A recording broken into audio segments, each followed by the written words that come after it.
Have you ever kept the Sabbath, observed rest, tried to practice self-care, yet when it was all said and done, you felt just as tired, as empty, and as disconnected as before? For many believers, keeping the Sabbath has become just another item on the to-do list. We rest our bodies, maybe. We pause our work, sometimes. But our minds, emotions, and spirits never stop running. This is day 14 of my new book, For His Glory, Disclosing and Destroying the Spiritual Roots of Codependency. My name is Naomi Claxton, and today we're learning to move from constant striving to sacred stillness so we can live, serve, and love from a place of renewal, not depletion. The story today was a continuation of Grace Ann's story from earlier in the book. Grace Ann kept the Sabbath faithfully. She was in church every week, had been her whole life, and she was there all day. She served in multiple ministries. She cared for her family. She managed a full-time career, but slowly she began to resent what was meant to restore her, the Sabbath, without looking at her other obligations, because work, of course, would not wait, family obligations, no, and everything else just seemed too difficult to pare down. She decided that part of her rest would be to stay home on Sabbaths when she was not on duty. But what she found was, even though she wasn't going and she wasn't working and she wasn't socializing and she wasn't expending that energy, while she attempted to watch the service virtually, she found herself scrolling through her phone.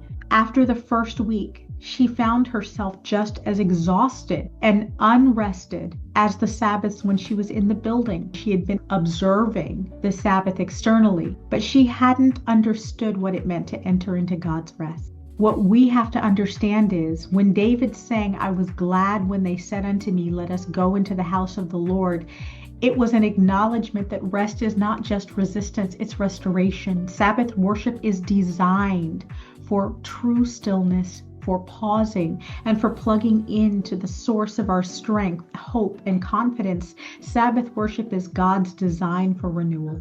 If we are doing it right, your soul should be recharged and your strength restored.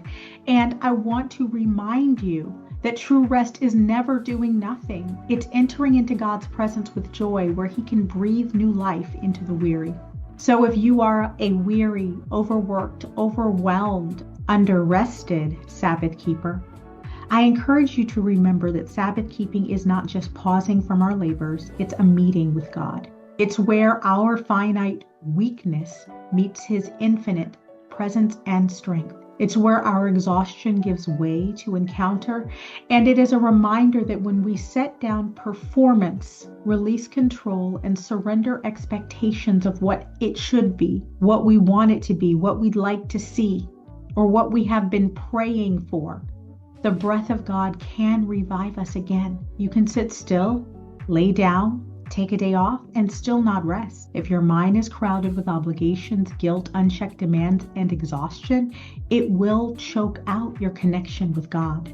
Renewal requires protecting the boundaries of the Sabbath. If you're tired of resting and never being restored, it's time to let God redefine your Sabbath. Grab your copy of For His Glory, Disclosing and Destroying the Spiritual Roots of Codependency, and come back for day 15, where we'll talk about how to guard your yes and strengthen your no, so your rest and your renewal will last.